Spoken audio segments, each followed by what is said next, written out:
ஜெய் சாய்ராம். ஜெய் குரு தேவதத்தா. குருர் பிரம்மா குருர் விஷ்ணு குருர் தேவோ மகேஸ்வரகா. குரு சாட்சாத் பரபிரம்மா தஸ்மை ஸ்ரீ குருவே நமகா. ஓம் ஸ்ரீ சுவாமி சமர்த்த. பேசும் தெய்வம் அக்கல்கோட் மகாராஜ் அருளாட்சி.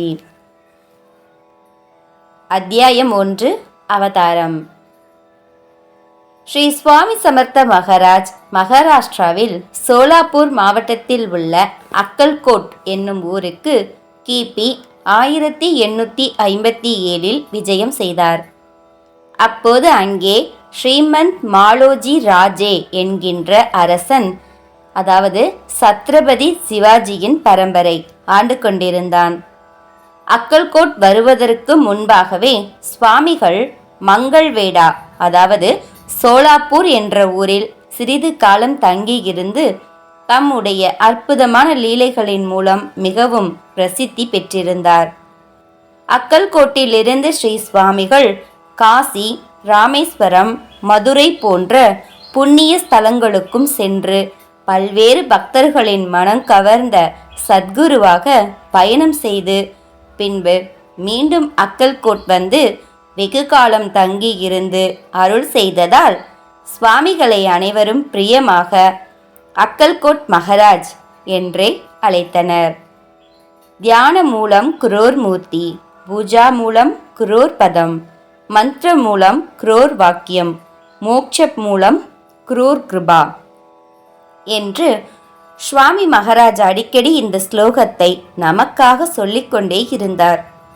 ஸ்ரீ குரு தத்தாத்ரேயரின் அவதாரமான சுவாமி சமர்த்தரின் மூல அவதாரமான ஸ்ரீ தத்தாத்ரேயரை பற்றி சிறிது அறிவோமாக.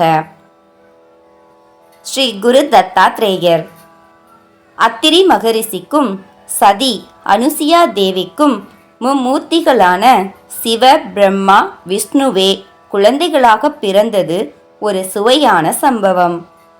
கற்புக்கரசி அனுசுயா தன் கணவரான அத்திரி மகரிஷியை கண்கண்ட தெய்வமாக போற்றி வந்ததால் மண்ணுலகிலும் விண்ணுலகிலும் அவருடைய புகழ் உயர்ந்து விளங்கியது.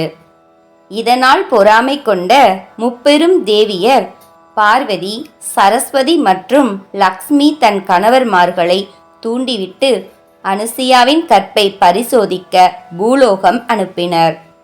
அவர்கள் துறவிகள் போல வேடம் பூண்டு அத்திரியார் இல்லாத சமயத்தில் அவரது ஆசிரமத்திற்கு வந்து தனியே இருந்த அனுசுயா தேவியிடம் பிச்சை கேட்டனர். அவர்களை பார்த்த அனுசுயாவும் நதியில் சென்று குளித்துவிட்டு வருமாறும் அதற்குள்ளாக உணவு தயாரித்து வைப்பதாகவும் கூறினார். சிறிது நேரத்தில் அவர்களும் வந்துவிட அனுசுயா தேவி வரவேற்று பாத பூஜை செய்து ஆசிரமத்துக்குள் உணவருந்த அழைத்தார். வந்து அமர்ந்தவுடன் 3 துறவிகளும் சற்றும் எதிர்பாராத ஒரு நிபந்தனை போட்டனர். அது இதுதான்: அவர்கள் சாப்பிட வேண்டுமென்றால் அனுசுயா தேவி உடம்பில் துணியின்றி பரிமாற வேண்டும்.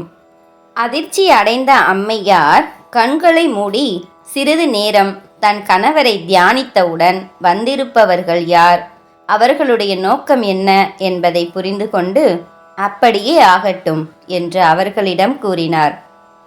பிறகு அந்த 3 துறவிகளையும் கை குழந்தைகளாக மாற கட்டளையிட்டதும் அவர்களும் அவ்வாறே மாறியவுடன் அவர்களின் நிபந்தனையின்படி உணவிட்டு 3 தொட்டில்களில் அவர்களை படுக்க வைத்து தாளாட்டி கொண்டிருந்தார்.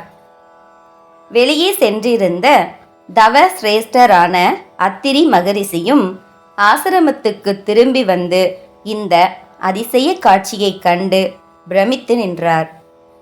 நடந்தவைகளை அனுசுயா விவரிக்கவும் எல்லையில்லா மகிழ்ச்சியுடன் குழந்தைகளை கொஞ்சி குலாவினார்.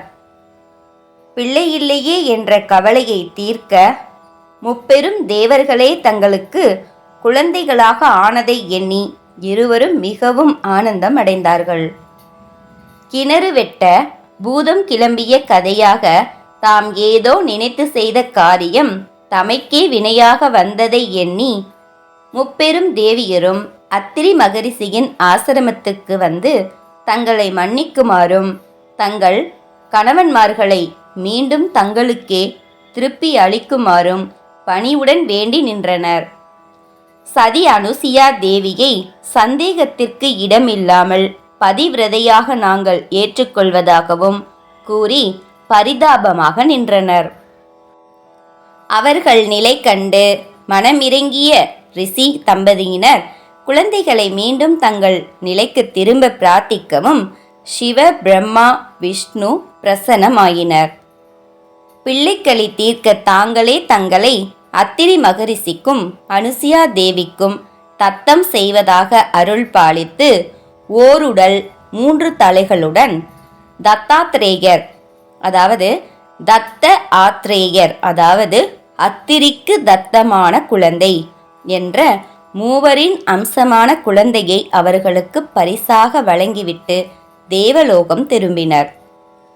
கு என்றால் அஞ்ஞானம், ரு என்றால் அழிப்பவர் என்று அர்த்தம். குரு தத்தாத்ரேயரின் அவதார நோக்கம் இப்புவி உலகில் அஞ்ஞானத்தை அகற்றி பக்தியின் மூலமாக ஜீவன்களை முக்தியடைய செய்வதேயாகும். இன்னும் இப்பணி முழுமை அடையவில்லை. ஆதலால் தத்தாத்ரேயர் பல இடங்களில் பற்பல பெயர்களில் அவதரித்து மக்களை கரை சேர்த்து கொண்டே இருக்கிறார். ஸ்ரீ சுவாமி சமர்த்த மகாராஜும் தத்தாத்ரேயரின் அவதாரமே. இது பல பக்தர்களின் முற்றிய அனுபவங்கள் மூலம் உணரப்பட்ட உண்மையாகும்.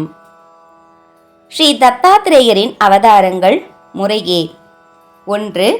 ஸ்ரீபாத ஸ்ரீவல்லபர், அதாவது ஆந்திராவில் ரெய்ச்சூர் அருகே குருவப்பூரில் கிருஷ்ணா நதியின் நடுவில் உள்ள சிறு தீவில் அவர் தவம் இயற்றிய கோவில் அமைந்துள்ளது. 2.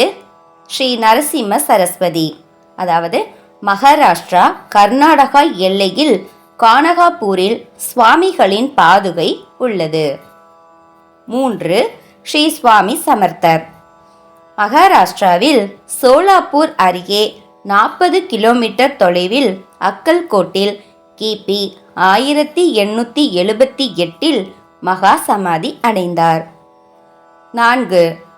சத்குரு ஸ்ரீ சீரடி சாய்பாபா, அதாவது மகாராஷ்டிராவில் அகமத் நகர் மற்றும் நாசிக் இடையே கோபர்காம் தாலுகாவில் உள்ள சீரடியில் கிபி 1918 மகா சமாதி அடைந்தார்.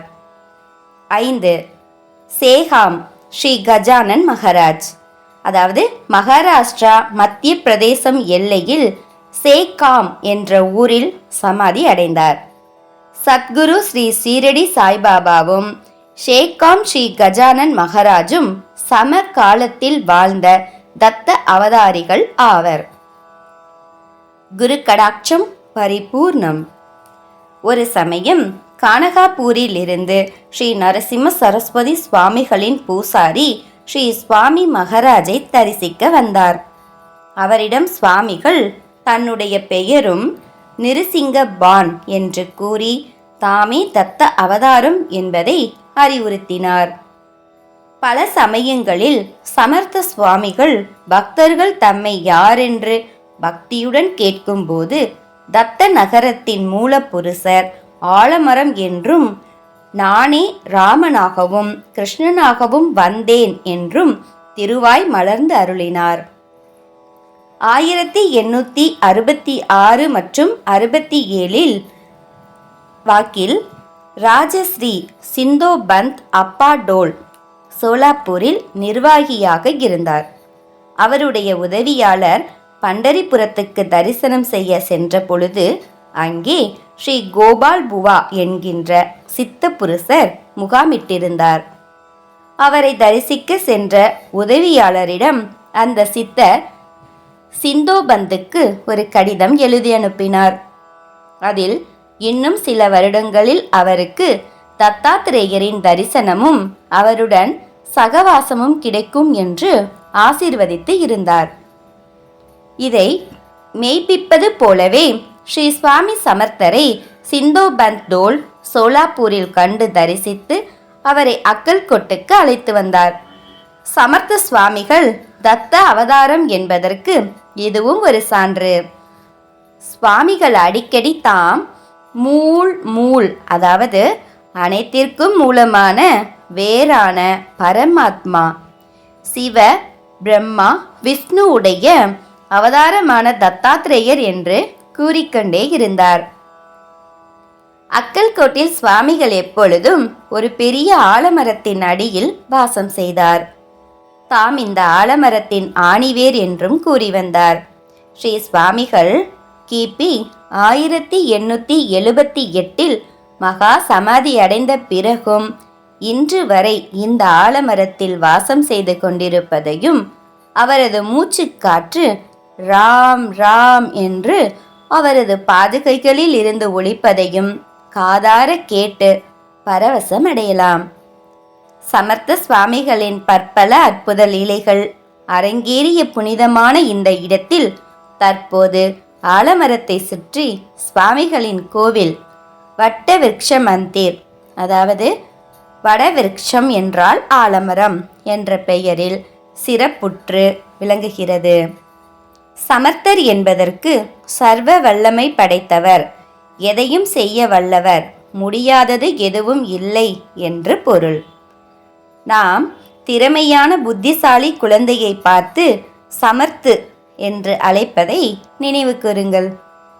ஸ்ரீ சுவாமி சமர்த்த மகாராஜும் தம்மை நம்பி வந்த பக்தர்களுக்கு அருள்மழை பொழிந்து இகபர சுகங்களை அளித்து தம்மால் முடியாதது எதுவுமே இல்லை என்பதை அவர் அக்கல்கோட்டில் வாசம் செய்த போதும் மகா சமாதி அடைந்த பின்னர் இன்று வரையிலும் கூப்பிட்ட குரலுக்கு ஓடோடி வந்து காப்பாற்றுவதையும் பின்வரும் பக்தர்களின் அனுபவங்கள் மூலம் உணரலாம். கிருஷ்ணபுவா என்ற டாகூர் தாஸ் புவா. மும்பை வாசியான இவர் தத்த உபாசகர். கீர்த்தனைகளை இனிமையாக பாடுவதிலும் வல்லவராக இருந்தவர். திடீரென்று அவரது முகத்தில் வெண்குஷ்டம் பரவ ஆரம்பித்தது. 2 வருடங்களாக மருந்து உட்கொண்டும் பலனில்லை. இதனால் தன் முகத்தையே யாருக்கும் வெளிக்காட்ட முடியாமல் அவமானத்தால் மனம் குமுறிய டாகூர்தாஸ் குடும்பத்துடன் காசிக்கு சென்றுவிட தீர்மானித்தார். தனக்கு மிகவும் பிரியமான கானகாப்பூர் ஸ்ரீ நரசிம்ம சரஸ்வதி சுவாமியை கடைசியாக ஒருமுறை தரிசித்துவிட்டு பிறகு காசிக்கு போகலாம் என்று கானகாப்பூருக்கு வந்து மனமுருக பஜனை செய்து பிரார்த்தித்தார். தத்தாத்ரேய அவதாரமான ஸ்ரீ நிருசிம்ம சரஸ்வதி தமது அவதார காலம் முடியும் போது தமது பாதுகைகளை பக்தர்களிடம் அளித்து தினமும் மாதுஹரி, அதாவது பகல் வேளையில் பிட்சை வாங்க வருவேன் என்று ஆசீர்வதித்து காட்டுக்குள் சென்று மறைந்துவிட்டார். இன்று வரைக்கும் சுவாமிகள் கானகாப்பூருக்கு வந்து போவதாக ஐதீகம். இதனால் இந்த ஊருக்கு வரும் பாமரர் முதல் கோடீஸ்வரர் வரை மதியம் ஆரத்தி முடிந்ததும் 5 அடியார்களுடைய வீடுகளில் சென்று பிச்சை வாங்க வேண்டும். அதுவே மகா பிரசாதம். சுவாமிகள் இன்றும் உயிருடன் இருப்பதால் அவரது கோவிலில் சிலையோ சமாதியோ கிடையாது. அவரது பாதுகைகளுக்கே அனைத்து பூஜைகளும் நடைபெறுகின்றன. ஒரு சமயம் பக்தர் ஒருவர் பாதுகைகளை வணங்கும் போது அவரது விரல் நகம் பட்டு அதிலிருந்து இரத்தம் கசிந்தது. அன்றிலிருந்து ஸ்பரிச தரிசனம் தடை செய்யப்பட்டுள்ளது. இப்போது டாகூர்தாஸ் கதைக்கு வருவோம். மும்பையில் இருந்து கானகாப்பூருக்கு செல்லும் போது சுவாமி பாதுகைகளில் தடவுவதற்காக வாசனை மிகுந்த கஸ்தூரியை கொண்டு போனார். ஆனால் அங்கே அர்ப்பணிக்க மறந்துவிட்டார். அன்று இரவு தூக்கத்தில் ஸ்ரீ நிருசிம்ம சரஸ்வதி சுவாமிகள் வந்து அக்கல்கோட்டிற்கு சென்று ஸ்ரீ சுவாமி சமர்த்தரை தரிசனம் செய்தால் உன் நோய் நீங்கும் என்று அருளி மறைந்தார். விடிந்ததும் குடும்பத்துடன் அக்கல்கோட் நோக்கி பயணம் தொடர்ந்தார். 3ஆம் நாள் அக்கல்கோட் வந்தடைந்தார். சமர்த்த சுவாமிகள் அப்போது ஒரு வியாபாரி வீட்டில் தங்கியிருந்த செய்தியை கேட்டு அங்கே விரைந்தார். சுவாமிகளை பார்த்ததும் அவர்தம் பாதங்களில் விழுந்து வணங்கினார். டாகூர்தாஸை பார்த்ததும் சுவாமிகள், என்னோட கஸ்தூரி எங்கே, உடனே கொண்டு வா என்றதும் தாசுக்கு சுவாமிகளின் சாட்சாத்காரமும் எல்லாம் அறியும் ஞானமும் அவர் தத்தாத்ரேய அவதாரமே என்பதை தனக்கு எளிதில் புரிய வைப்பதையும் உணர்ந்து ஓடோடி தன் இருப்பிடம் சென்று கஸ்தூரியை எடுத்து வந்து சுவாமிகளிடம் அர்ப்பணித்தார். தாம் கானகாபூரில் மறைந்துவிட்டதை சுவாமிகள் அக்கல்கோட்டில் நினைவுபடுத்தி வாங்கி கொண்டார். அதை பிரியமாக வாங்கி கொண்ட சுவாமிகளும் அங்கே விளையாடிக் கொண்டிருந்த சிறுவர்களுக்கு அதை தடவி மகிழ்ந்தார். தன்னுடைய வெண்குஷ்டம் குணமாகும் என்ற நம்பிக்கையில் அக்கல்கோட்டிலேயே தாசும் குடும்பத்துடன் தங்கியிருந்தார். ஒரு நாள் சுவாமிகளின் தரிசனத்திற்கு தாஸ் சென்றபோது அங்கே எரிந்து கொண்டிருந்த துணி, அதாவது ஹோமகுண்டத்தில் இருந்து ஒரு கட்டையை எடுத்து சுவாமிகள் சற்றும் எதிர்பாராத வகையில் டாகூர் தாஸின் மீது எறிந்தார். அதன் காட்சியை கண்டதும் குழுமியிருந்த பக்தர்கள் அனைவரும் ஜெய ஜெய சுவாமி சமர்த் என்று ஐயகாரம் கோஷமிட்டனர். தாஸை பார்த்து, உனக்கு சுவாமிகளின் அருள் கிடைத்துவிட்டது, உனது குறைகள் நீங்கும் என்று மகிழ்ச்சியாக கூறினர். தாசும் அந்த பாதி எரிந்த கட்டையை பிரசாதமாக எடுத்து வந்து அத்துடன் கானகாபூரிலிருந்து கொண்டு வந்த உதி, அதாவது விபூதி பிரசாதத்துடன் கலந்து தினமும் வெண்குஷ்டம் மீது தடவி வந்தார். சில மாதங்களில் அவர் நோய் முற்றிலும் குணமானது கண்டு அனைவரும் சுவாமிகளின் கருணையை போற்றி துதித்தனர். டாகூர் தாஸின் மகிழ்ச்சியை சொல்லவா வேண்டும்? சுவாமிகளின் மீது பரிபூரணமான நம்பிக்கையும் பக்தியும் தாஸுக்கு மேலோங்கியது. அப்போது அவருக்கு மனைவியும் 7 வயதில் ஒரு மகளும் இருந்தனர். தாஸின் மனைவி தனக்கு ஒரு ஆண் குழந்தை வேண்டும் என்று சுவாமிகளிடம் பிரார்த்தித்தார். சுவாமிகளும் உடனே தனது தலை மீது இருந்த தொப்பியை கழற்றி அவர் மீது வீசினார். 12 மாதங்களில் அழகான ஆண் குழந்தை பிறந்தது. சுவாமிகளின் பாதத்தில் வைத்து ஆசி பெற்ற தாஸ் தம்பதியினர் அந்த குழந்தைக்கு குருநாத் என்று பெயரிட்டு மகிழ்ந்தனர்.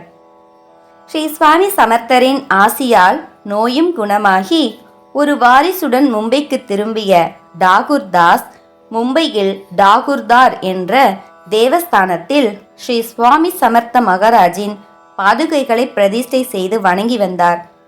அவருக்கு பிறகு அவரது மகன் குருநாத்தும் பயபக்தியுடன் சுவாமிகளின் கீர்த்தனைகளை பாடி பூஜைகள் செய்து வந்தார்.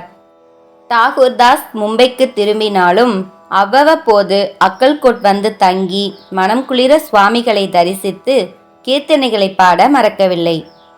அப்படி வரும்போது ஒரு சமயம் டாகூர் தாஸுக்கு இந்து சாஸ்திரப்படி சுவாமிகளிடம் குரு உபதேசம் பெற வேண்டும் என்று ஆசை வந்தது. அவரது மனதில் இதை நினைக்கும் போதே சுவாமிகள் மிகவும் கோபமடைந்தவராக அவரை பார்த்து, எங்களை ஏண்டா தொந்தரவு செய்கிறே, உபதேசம் அது இதுன்னு இங்கே வராதே, அந்த வேலையெல்லாம் இங்கே செய்கிறதில்லை, வெளியே போ, இல்லையேல் செருப்படிதான் என்று தாஸை விரட்டியடித்தார். மனம் திருந்திய தாசும் சுவாமிகள் பரிபூரணமான தத்தமூர்த்தியே என்றும் அவரது பக்தியே முக்திக்கு வழி என்றும் உணர்ந்து மும்பைக்கு திரும்பினார். சமர்த்த சுவாமிகள் மட சம்பிரதாயங்களில் இருந்து வேறுபட்டிருந்தார். காதில் மந்திர உபதேசம் செய்வது, காசாயம் அணிவது போன்ற சடங்குகளில் இருந்து அப்பாற்பட்டு பரிசுத்தமான பக்தி மார்க்கத்தையும் பரிபூர்ண சரணாகதி தத்துவத்தையும் அனுபவங்கள் மூலமாக உணர்த்தி அருளினார். இந்த கருத்தை வலியுறுத்தியே ஸ்ரீ சுவாமி சமர்த்தர் சதா சர்வ காலமும் கீழ்காணும் ஸ்லோகத்தை நமக்காக பாடிக்கொண்டே இருந்தார். தியான மூலம் குரோர் மூர்த்தி, பூஜா மூலம் குரோர் பதம், மந்திர மூலம் குரோர் வாக்கியம், மோக்ஷ மூலம் குரோர் கிருபா. இதன் பொருளாவது, ஒரு பக்தனுக்கு தனது குருவின் திருவடியை தியானத்திற்கு மூலமாகவும் குருவின் பாதங்களே அனைத்து பூஜைகளுக்கும் உரிய மூல பொருளாகவும் குருவின் திருவாய் மொழிகளே அனைத்து மந்திரங்களிலும் சிறந்த மூல மந்திரமாகவும் குருவின் திருவருளே முக்திக்கு மூலமாகவும் காரணமாகவும் விளங்குகிறது. குரு கடாட்சம் பரிபூர்ணம், அதாவது குருவின் கடைக்கண் பார்வை அருள் அனைவருக்கும் முழுமையாக கிடைக்கட்டும்.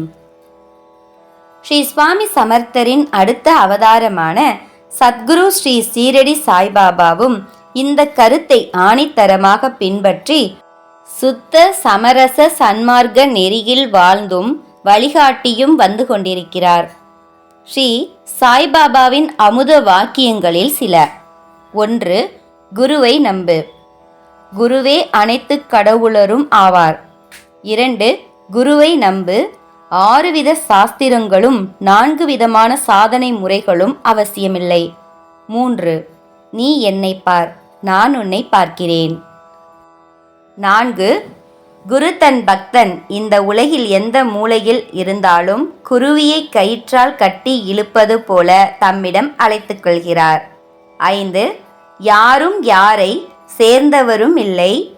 நான் உன்னில் இருக்கிறேன், நீ என்னுள் இருக்கிறாய், இதுவே உண்மை. 6. ஒரு குச்சியை நிலத்தில் நட்டு நம்பிக்கையுடன் வணங்கினாலும் நீ கேட்டது கிடைக்கிறதா இல்லையா என்று பார். 7. நம்பிக்கை, பொறுமை, இவை இரண்டும் தான் நான் கேட்கும் தட்சணை. 8. அனைத்திற்கும் முதலாளி கடவுள் ஒருவரே. 9. மந்திரங்களில் சிறந்தது காயத்ரி, விரதங்களில் சிறந்தது ஏகாதசி. 10. நான் மகாலட்சுமி. என் பக்தனுடைய வீட்டில் உண்ண உணவுக்கோ உடுத்த உடைக்கோ என்றும் பஞ்சம் இருக்காது. 11. என் பக்தன் என்னை மறந்தாலும் நான் ஒருபோதும் அவனை கைவிடுவதில்லை. 2. எவன் என்னை நினையாமல் ஒருபோதும் உண்ண மாட்டானோ அவனுக்கு நான் அடிமை. 13.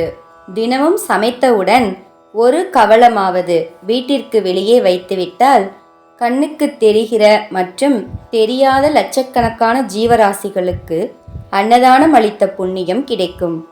அதை உண்ண யாரையும் அழைக்கவோ விரட்டவோ கூடாது. ஒரு சமயம் சீரடியில் ஒரு வயதான பக்தை பாபாவிடம் உபதேசம் பெற வேண்டி வந்தார். ஆனால் பாபா அவ்வாறு ஏதும் செய்யாமற் போகவே சாகும் வரை உண்ணாவிரதம் இருக்க தலைப்பட்டார்.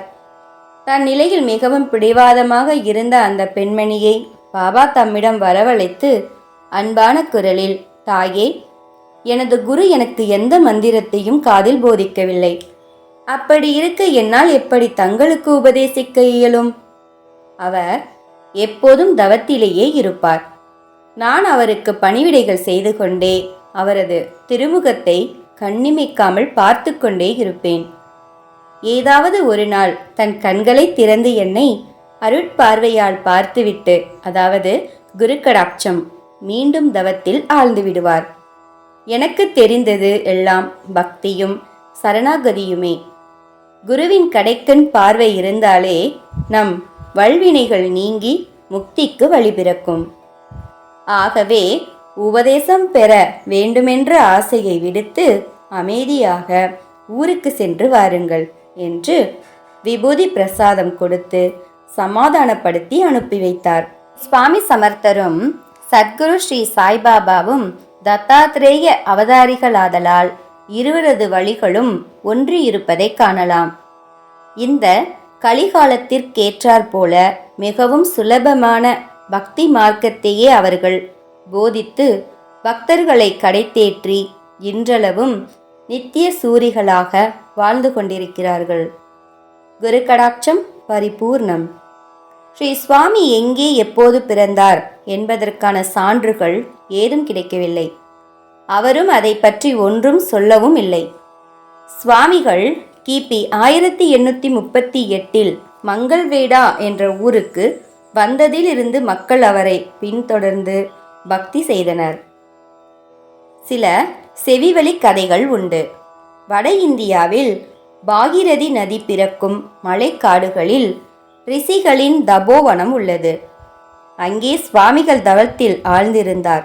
அப்போது அவர் மீது புற்றுகளும் இலைத்தலைகளும் மூடியிருந்தன. ஒரு மரவெட்டி மரம் வெட்டும் போது தவறுதலாக புற்றின் மீது கோடாரி பட்டு அதிலிருந்து இரத்தம் வந்ததைக் கண்டு திடுக்கிட்டான். பிறகு தவம் கலைந்த சுவாமிகளும் அவனை ஆசீர்வதித்துவிட்டு அங்கிருந்து கிளம்பினார். இதை மெய்ப்பிக்கும் வகையில் சுவாமி சமர்த்தரின் தொடையில் வெட்டுக்காயம் இருந்ததை அனைவரும் அறிவர்.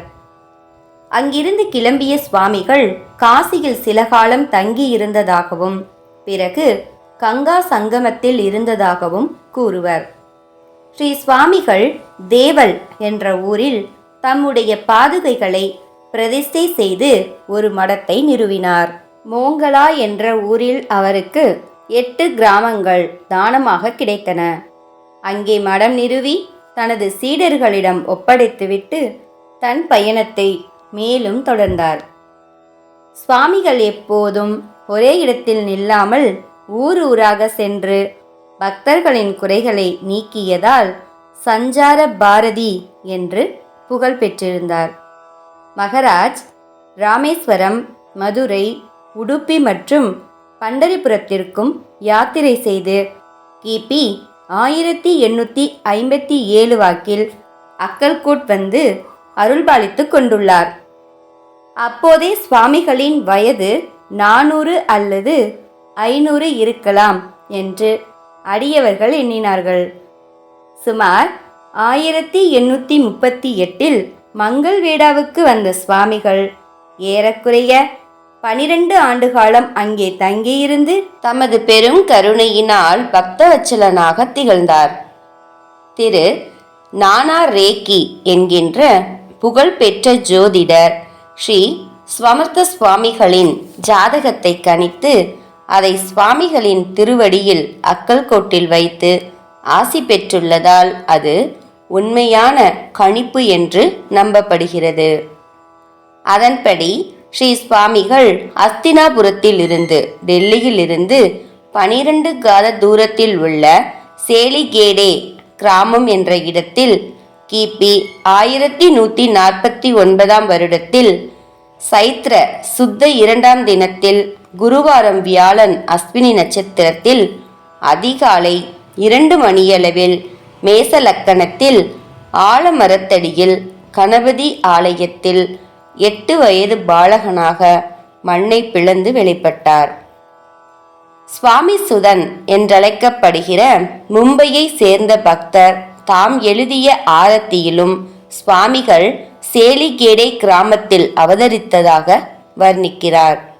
சுவாமிகள் கிபி 1149 இருந்து பாரத தேசமெங்கும் பல்வேறு திருநாமங்களில் பல்வேறு இடங்களில் அருள் பாலித்து மக்களின் நன்மைக்காக கடைசியில் அக்கல்கோட்டில் வந்து நிரந்தரமாக தங்கியுள்ளார்.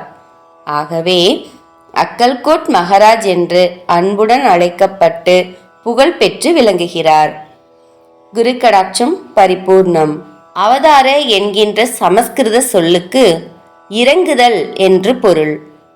உலகை படைத்து காத்து ரட்சிக்கும் பரம்பொருளே தன் பரந்த உன்னதமான நிலையிலிருந்து கீழிறங்கி மனித உருவிலோ அல்லது பிற பிராணிகளின் வடிவிலோ அல்லது இரண்டும் கலந்த உருவங்களிலோ பிறப்பெடுத்து தோன்றி இந்த உலக மக்களின் துன்பங்களை போக்கி வளம் சேர்க்க வருவதையே அவதாரம் என்று கூறுகிறோம். அப்படி தத்தாத்திரேயரின் அவதாரங்கள் அவ்வப்போது நிகழ்ந்து கொண்டுதான் இருக்கின்றன. ஸ்ரீ சுவாமி சமர்த்த மகாராஜும் மண்ணை பிளந்து வந்து நம்மை நல்வழிப்படுத்தவும் இகபர சுகங்களை அளித்து காக்கவும் அவதாரம் எடுத்துள்ளார் என்பதை அறிய வேண்டும். நம்பினவருக்கு அவர் எவ்வாறெல்லாம் விசித்திரமாக தனக்கே உரிய பாணியில் அருள்பாலித்துக் கொண்டிருக்கிறார் என்பதை பின்வரும் உண்மை சம்பவங்களிலிருந்து உணர்ந்து அவர்தம் அருள் பெறுவோமாக. கல்கத்தாவில் இருந்து ஒரு ஆங்கிலேய வழக்கறிஞரும் அவருடைய பார்சி நண்பரும் அக்கல்கோட்டுக்கு வந்து சுவாமிகளை தரிசித்துவிட்டு கீழே அமர்ந்தனர். அவர்கள் இருவரும் சுவாமிகளை பார்த்து தாங்கள் எங்கிருந்து வந்துள்ளீர்கள் என்று வினவினர். அதற்கு சமர்த்தரும் யாம் முதலில் கதலிவனத்திலிருந்து புறப்பட்டோம், பின்பு சுற்றி கொண்டே கல்கத்தா மற்றும் வங்க தேசங்களை பார்த்துவிட்டு காளி தேவி தரிசனம் செய்தோம். கங்கை கரையில் உள்ள ஹரித்வார், கேதர்நாத், கங்கோத்ரி, பத்ரிநாத், துவாரகை, அயோத்தி போன்ற ஆயிரக்கணக்கான நகரங்களுக்கு சென்றுவிட்டு கோதாவரி கரைக்கு வந்தோம். அங்கிருந்து ஹைதராபாத் மற்றும் மங்கள்வேடாவில் பல வருடங்கள் தங்கியிருந்தோம். பிறகு பண்டரிபுரம், பேகம்பூர், மோகோலுக்கு வந்தோம். அங்கே பலகாலம் தங்கிவிட்டு தற்போது அக்கல்கோட் வந்துள்ளோம் என்று மிகவும் அன்பாகவும் பொறுமையாகவும் தான் வந்த விதத்தை கூறி அருளினார். ஸ்ரீ நிருசிம்ம சரஸ்வதி சுவாமிகள் கானகாபூரிலிருந்து தன் அவதார காலம் முடிந்தவுடன் தம் பாதுகைகளை பக்தர்கள் வணங்குவதற்காக விட்டுவிட்டு கதளிவனத்துக்கு செல்வதாக அருளி மறைந்தார். அடுத்த அவதாரமான ஸ்ரீ சுவாமி சமர்த்தரும் தாம் கதளிவனத்தில் இருந்து வருவதாக கூறி தாமே நிருசிம்ம சரஸ்வதி என்றும் தற்போது சமர்த்தராக அவதாரம் எடுத்துள்ளதையும் தம் திருவாய் மொழியிலேயே கூறியது இங்கே கவனிக்கத்தக்கது. கானகாபூரிலிருந்து வந்திருந்த பூசாரியிடம் சுவாமிகள் உனது கடவுளின் பெயர் என்ன என்று வினவ அவரும் ஸ்ரீ நிருசிம்ம சரஸ்வதி என்று கூறினார். அதை கேட்டவுடன் சுவாமியும் எனது பெயரும் நிருசிங்கபான் என்று கூறி அருளினார். குரு கடாட்சம் பரிபூர்ணம்.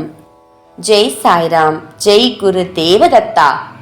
அனந்த கோடி பிரம்மாண்ட நாயக ராஜாதிராஜ யோகிராஜ பரபிரம்ம ஸ்ரீ சுவாமி சமர்த்த மகாராஜ் கி ஜெய்.